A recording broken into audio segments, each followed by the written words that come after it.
Então, nessa ação penal 502, 76, 85, 35, continuidade do depoimento do senhor Luiz Eduardo Alves do Nascimento, ainda com a palavra a defesa do senhor João Augusto.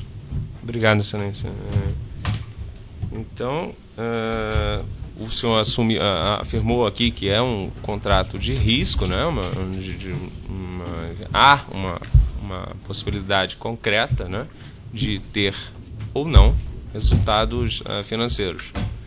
O que então seria irregular nisso, fora a eventual suspeita de que, né, que não é uma concreta afirmação, mas uma suspeita de que a CBH não teria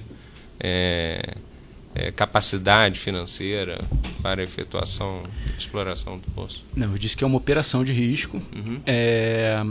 Na verdade, isso foi concretizado, né, isso foi confirmado a partir do momento que a Petrobras não teve capacidade financeira para assumir com as responsabilidades e com as obrigações dela. Então foi confirmado de fato que a empresa não tinha. Haviam diversos indícios que a empresa que só trabalhava, né, com pouco, sem conhecimento, né, na indústria do petróleo. Era uma empresa, não era uma empresa grande que a gente pudesse afirmar. Foi feita essa análise que dizia que ela só tinha esse ativo, né, que era um ativo exploratório. E não tinha, perdão, mas não havia um limite no carrego do programa de exploratório?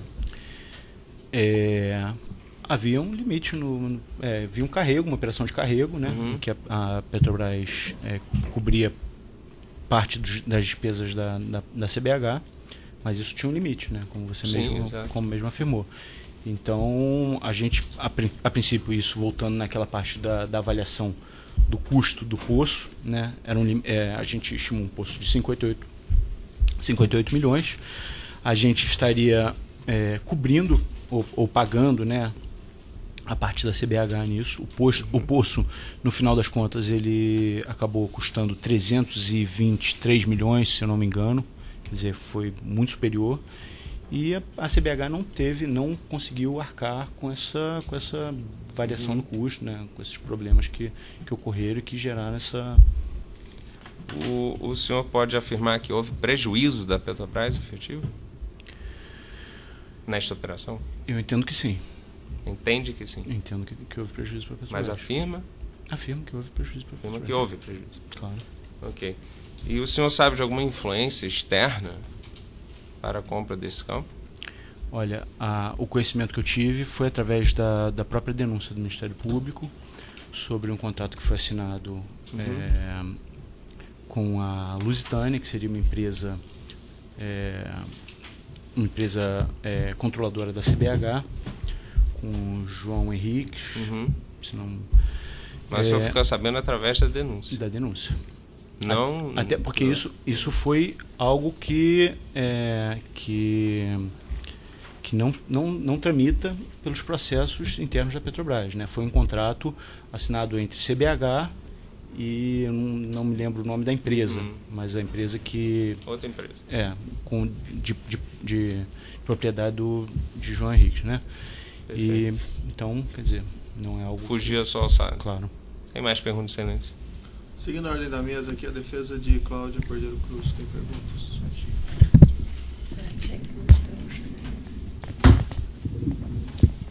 Boa tarde, excelência. Boa tarde. Senhor Luiz Eduardo. Boa tarde. Uma pergunta. O senhor, no relatório,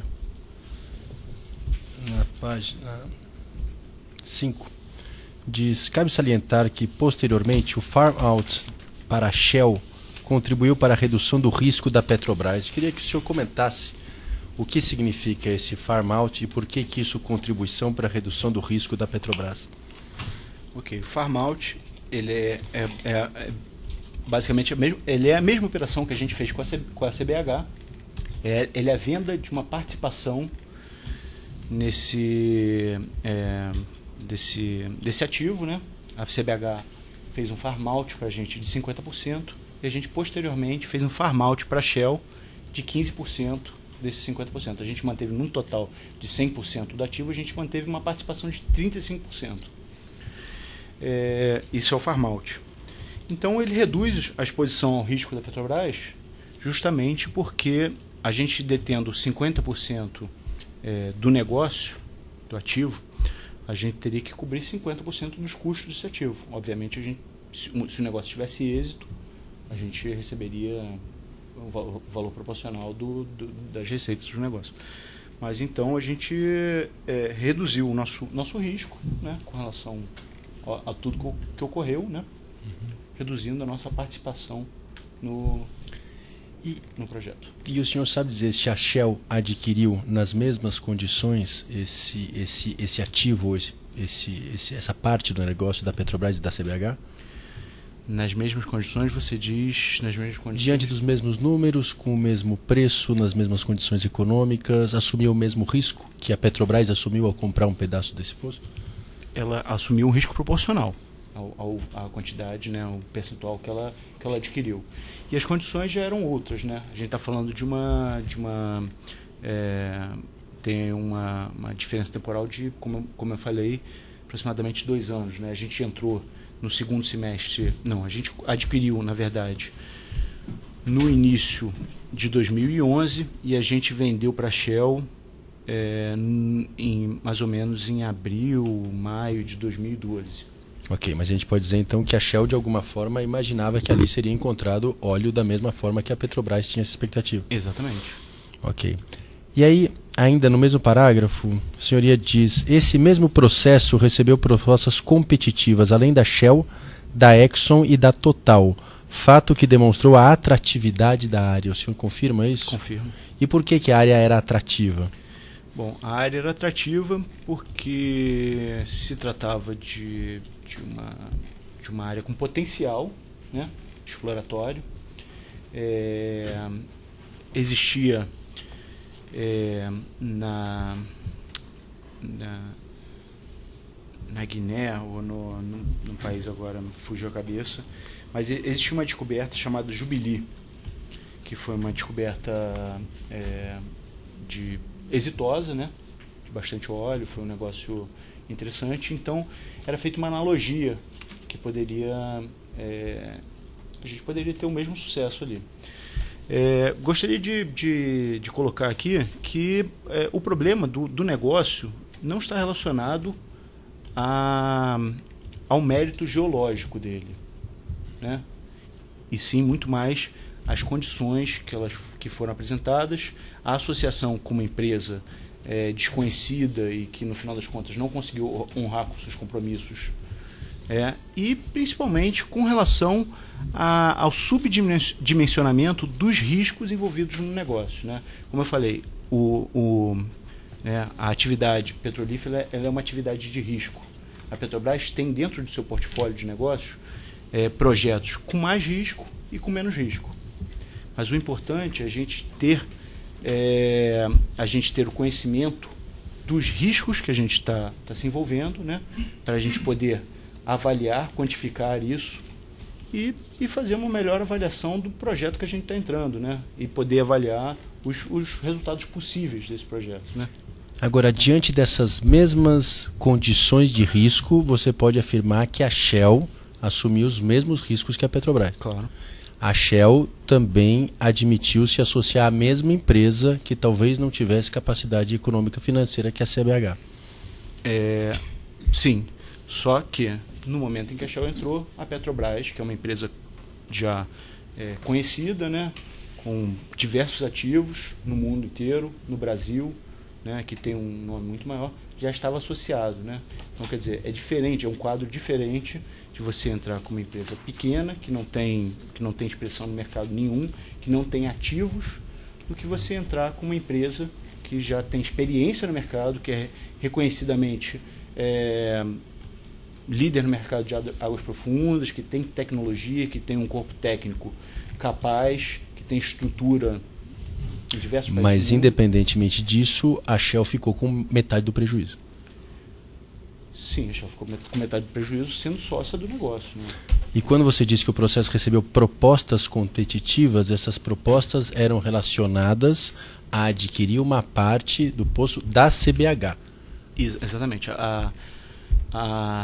Quando a gente decidiu por vender esses 15%, né, a CBH decidiu por vender 15%, a gente recebeu propostas da Shell, da Exxon, da Total e acabou se optando pela Shell. Então, quer dizer... Ou seja, todas se interessaram pelo negócio também. Exatamente. Ok. Mais adiante, Vossa Senhora diz: entendemos ser pertinente a construção de uma comissão interna de apuração. O senhor até respondeu à indagação do Ministério Público que foi instaurada uma comissão interna de apuração, onde foram ouvidas testemunhas. Eu gostaria de saber qual foi o resultado dessa comissão interna de apuração, porque ela não se encontra nos autos. Então, a comissão interna de apuração, ela vinha ocorrendo até pouco tempo, ela demorou, se não me engano, uns 2 meses. Ela terminou a coisa de uma semana, ou isso. A gente fez apresentações internas. E como eu mencionei, ela corrobora, né, e se aprofunda nos resultados que são apresentados no relatório de auditoria. Né? Essa comissão ela dispõe de outras ferramentas, né? Convocar funcionários internos para uma entrevista. Né? O senhor participou dessa comissão interna? Excelência, eu ia até pedir como diligência para que fosse oficiada a Petrobras que juntasse a esses documentos, porque talvez, eventualmente, as defesas tenham requeri-lo a respeito dessa comissão que ele participou diretamente. Eu vou consignar no final, o requisito. Ok. Só uma última pergunta. Quem tem acesso à tramitação e ao teor desses documentos de negociação interna da Petrobras antes que o contrato seja assinado? Quem tem acesso? Para ser mais claro, esse é um processo público ou é um processo restrito à Petrobras e às partes intervenientes? Esse é um processo restrito à Petrobras e às partes intervenientes e às gerências responsáveis por esse tipo de negócio. Né? Isso é uma análise de uma oportunidade nova, então, quer dizer, ele deve respeitar lá os processos. Ele tem a gerência que coordenava esse tipo de atividade, né? De análise, são feitas análises específicas, né? Análises de risco, onde são medidos esses riscos, né? De que a gente está tratando, para apresentar, no final, para a diretoria executiva e para o SEACS, que detenha a competência para aprovação. Ok, sem mais perguntas, excelência, agradeço. Seguindo a ordem da mesa, defesa de Jorge Luiz Elara. Você quer sentar aqui? Acho que, né? Boa tarde. Boa tarde. Quando o senhor mencionou a avaliação dos custos exploratórios e esse período de 1 ano e 6 meses, o relatório levou em consideração, diante desse lapso temporal, projetos, equipes técnicas, situações de mercado, valores de barril de petróleo, maturação geológica, identificou, era o mesmo quadro de 1 ano? A gente levantou, com base nas informações que foram identificadas nos documentos internos, e a gente questionou a área responsável, né, sobre isso. Né? Esse foi o ponto da auditoria interna. A área responsável nos respondeu, apontando justamente, levantando as causas para essa variação. Então, quer dizer, foi algo que a gente levantou e que posteriormente foi respondido, né, e foram apresentadas informações que justificassem essa... E justificaram? Bom, eu sou um auditor, né? Eu não sou analista da parte do custo de sonda, eu não poderia responder, mas de certa forma justificaram, eram coerentes as justificativas apresentadas. É só uma questão antes de prosseguir. Como é gravado, peço que o senhor responder olhando para frente. Ok. Não tem problema não olhar para o advogado. Tá. Pode seguir. Excelência. O senhor questionou a questão do arquivamento dos dados. Quando dessa compra havia o sistema Ciclex e BDOPEX? BDOPEX. Uhum. Havia? Havia Na área internacional? Havia obrigatoriedade na área internacional? Não, ele havia na Petrobras, não era, ele não era utilizado pela área internacional, mas eu entendo que isso não diminui a questão de que a gente precisa manter uma rastreabilidade das informações. Isso, né, trabalho como auditor interno, então a minha questão é com relação à rastreabilidade das informações e a possibilidade, né, de você, no momento posterior, onde é feita uma auditoria interna, você ter uma segurança das informações que você está trabalhando e né, de entender, de saber, né, de avaliar se aquilo correu pelos trâmites corretos, né, se as informações estão todas disponibilizadas, se passou pelas aprovações necessárias. Então é nesse sentido que o sistema ele é um sistema que poderia ter sido utilizado. Poderia. Né? Poderia ter sido utilizado. Não foi. Mas também não foi utilizado outro sistema que tivesse o mesmo objetivo. Quem é a responsabilidade pelo arquivamento desses dados? Eu entendo das áreas competentes, né? Que estão das áreas competentes da área internacional, né? Que estão gerências, obviamente. Caberia ao diretor internacional arquivar documentos? Seria uma atribuição dele? Não diretamente, mas eu entendo que ele é o responsável. Ele sendo responsável pela área internacional, ele deveria zelar também por essa questão.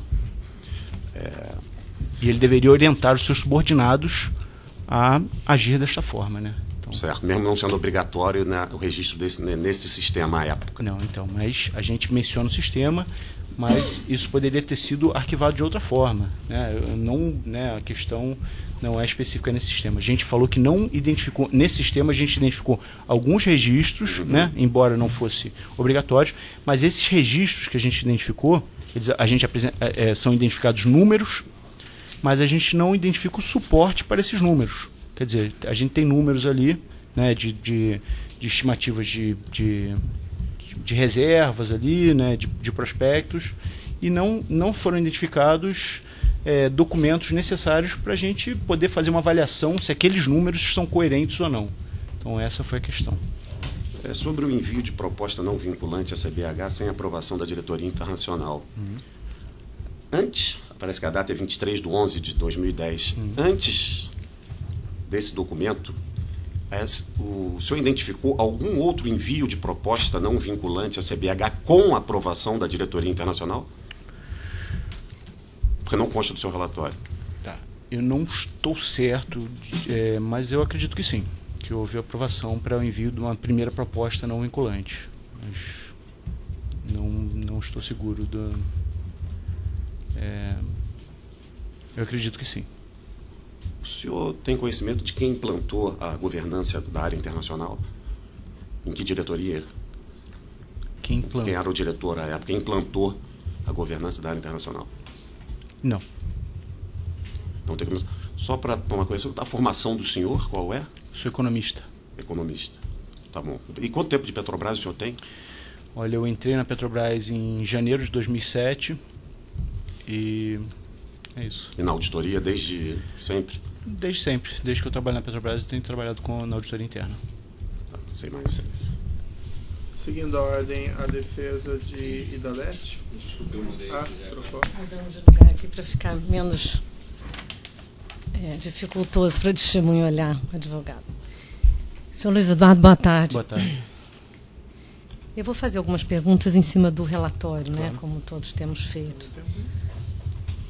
O senhor diz aqui que havia opção de a Petrobras assumir a operação do bloco, assim como a de sair do bloco, após os resultados da sísmica 3D e do Poço Pioneiro. O senhor sabe afirmar se a Petrobras tinha... É um negócio entre empresas, quer dizer, Petrobras é uma empresa privada. A Petrobras poderia sair desse negócio quando ela quisesse, não é correto afirmar? Não quando ela quisesse. Após a sísmica, né, que foi uma cláusula Sim, claro. Colocada lá, após a perfuração do primeiro poço, existiam alguns momentos em que ela poderia exercer esse direito de sair do bloco. Um desses momentos seria o momento do farm-in da Shell, por exemplo?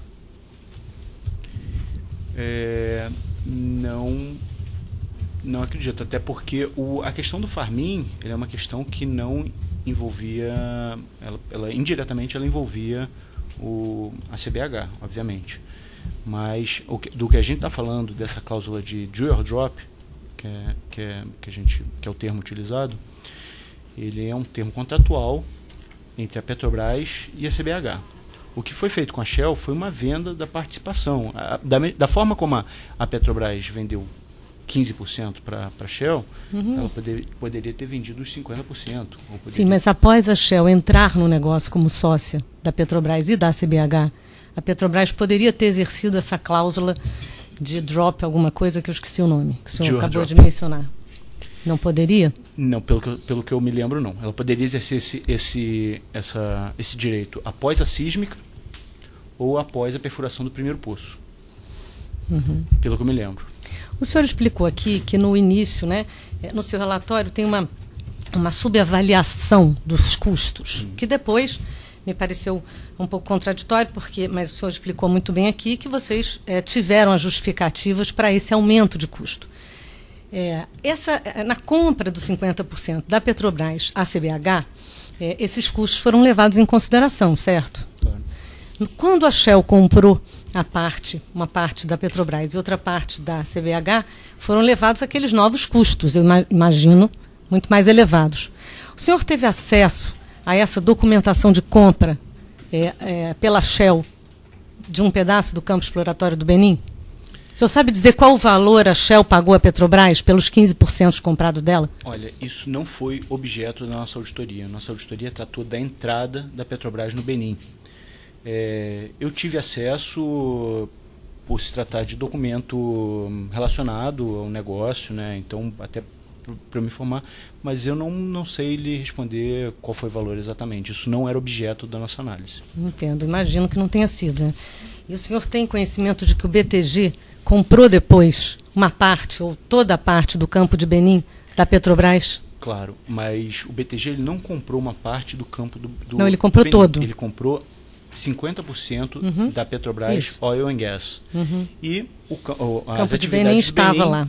Eram ativos da Petrobras Oil and Gas. Então, consequentemente, ele comprou 50% de todos, mas não foi especificamente. O BTG ele não estava interessado especificamente no campo de Benim. Tá bem. Os campos que produziam na África eram Nigéria e Angola, não me lembro se ainda estava produzindo alguma coisa. Mas esses eram os campos que tinham realmente valor nesse negócio que foi feito com o BTG. O senhor conhece uma empresa chamada... O senhor está desde 2007, não? 2007. Na Petrobras. O senhor conhece uma empresa chamada Enigma? Conheço. Quer dizer, conheço do que eu li, do que eu apurei desse... A Enigma já negociou com a Petrobras em outros campos de petróleo? Sim, pelo que eu sei, na Namíbia. O senhor tem conhecimento que o senhor Idalécio era sócio da Enigma? Sim. O senhor conhece a empresa Chariot? Conheço também, da mesma forma que eu conheço a Enigma. O senhor sabe que a empresa Chariot é uma das maiores do mundo de petróleo, né? Deve saber. Na verdade, eu tenho pouco conhecimento sobre a empresa Chariot. O senhor sabe que a Chariot comprou a Enigma, que a Enigma se tornou uma empresa aberta após a compra da Chariot? Não, desconheço. Isso não era objeto da nossa análise, não trabalhei com isso. O senhor sabe dizer, teve conhecimento nesses documentos que os senhores analisaram, havia documentos da arbitragem feita em Londres entre CBH, Shell e Petrobras? Então, novamente, isso não foi objeto da nossa auditoria. Eu tive conhecimento porque, eu trabalhando com isso, eu O que o senhor teve conhecimento? Qual o conhecimento que o senhor teve dessa arbitragem? Que ela ocorreu, que ela está ocorrendo, não sei se isso já... Mas eu tive conhecimento através de documentos internos da Petrobras sobre... Mas sobre o quê? Assim, o senhor só sabe da existência, não sabe o que foi decidido lá, nem o que foi discutido, então? Não sei. Não, quer dizer, posso ter lido, mas não me recordo. Isso não foi objeto do meu trabalho.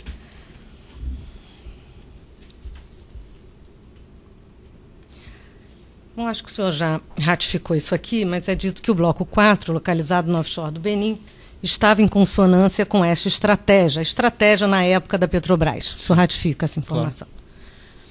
Claro. O senhor também diz, o senhor e a sua equipe, que inicialmente cabe destacar que na época não existiam procedimentos da área internacional, que determinassem o processo a ser seguido, ou qualquer outro protocolo sugerido para analisar a situação econômica e financeira de empresas parceiras. Em seguida, o senhor diz, era prática usual solicitar ao GAPRE, que era Gabinete da Presidência, não é?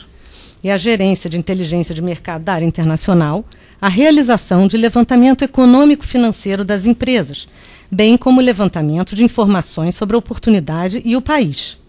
O que foi feito no processo de Farm-in do Bloco 4. O senhor ratifica essa informação? O relatório revisado foi emitido em 21/12/2010 e, adicionalmente, foi obtido material junto à própria CBH, com informações complementares sobre a companhia e seus negócios. Imagino que o senhor tenha tido acesso a esses documentos. Sim. No relatório revisado, foram acrescentadas análises de risco e de legislação mais detalhadas, além de um capítulo específico sobre a empresa CBH, dando uma visão geral da mesma, áreas de atuação, finanças e relacionamentos prévios com a Petrobras. O senhor ratifica isso? Eu desconheço que a CBH tivesse relacionamentos prévios com a Petrobras. Mas está no relatório. Mas está dizendo que foi feito esse levantamento, não está dizendo que a CBH... Está dito que está no relatório revisado. Eu imagino que o senhor tenha visto o relatório. Não, vi, claro. Mas não diz que a Petrobras tinha relacionamentos prévios com a CBH. Tá, é porque está dito aqui, né? Claro. Bom, o sócio principal da CBH, o senhor Idalécio, o senhor sabe que era sócio da Enigma quando esta teve relacionamento prévio na Petrobras. Talvez seja essa a questão, né? Por se tratar de empresa privada, de capital fechado e de responsabilidade limitada, não haviam dados financeiros divulgados. Exatamente. Os senhores não acharam os dados da CBH porque ela não era uma sociedade de capital aberto, certo? Certo. Bom, o senhor já disse quantos eram os membros da diretoria executiva. É isso mesmo que eu acho que o doutor José Cláudio mencionou? Quantos eram os membros? Eram 7? Não fui eu que disse, foi ele que disse. O senhor sabe dizer? Olha, eu não me lembro quantos diretores eram na época, mas eu acredito... Pelo que me mais de 5? Né? Não sei, eu não sei. A gente está falando de 2009, a Petrobras passou por algumas mudanças, né? O fim da... Cerca de 7, o senhor diria? Diria que sim. E o conselho de administração, o senhor tem ideia de quantas pessoas formavam esse conselho? Não tenho ideia. Mais de 10? Mais de 5? Não sei dizer, prefiro me abster. Podem ser requisitados. Claro, o senhor tem toda a razão. Mais um trecho. Cabe salientar que, posteriormente, o farm-out para a Shell contribuiu para a redução do risco da Petrobras. Este mesmo processo recebeu propostas competitivas. Me desculpe, o senhor já falou isso, além da Shell, da Exxon, da Total, fato que demonstrou atratividade, o senhor já ratificou. Né?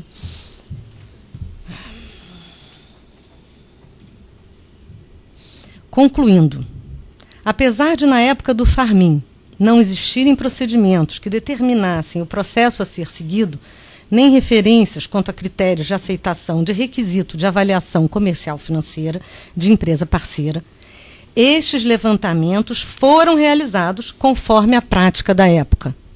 O senhor confirma essa informação que está aqui? Confirmo, mas eu gostaria de acrescentar algumas informações sobre isso. Pois não, claro. O relatório que foi solicitado e que foi emitido pelo GAPRE, que era um relatório que chamava VIP 2000, se não me engano, ele não trazia muitas informações, como a senhora mesmo afirmou, né? Eu? Não, falou que ele né, por ser uma empresa de companhia fechada... o senhor fechada, que afirmou aqui.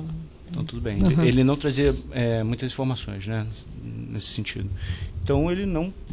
Né, dessa forma, a gente não podia afirmar muita coisa sobre a empresa. No próprio relatório que foi emitido pelo GAPRE, não constava o nome do senhor Idalécio como um dos diretores da CBH. Uhum. Então, a gente apurou que nem todas essas informações que foram levantadas pelo relatório do GAPRE e da inteligência de mercado, eles foram levados à diretoria executiva. Quer dizer, algumas informações elas foram, digamos assim, omitidas, né? Não foram apresentadas à diretoria executiva. Isso está no seu relatório, mas a diretoria executiva, mesmo assim, porque o senhor usou até acho que por 2 vezes... Aqui um pouquinho do tamanho do áudio. Pois não.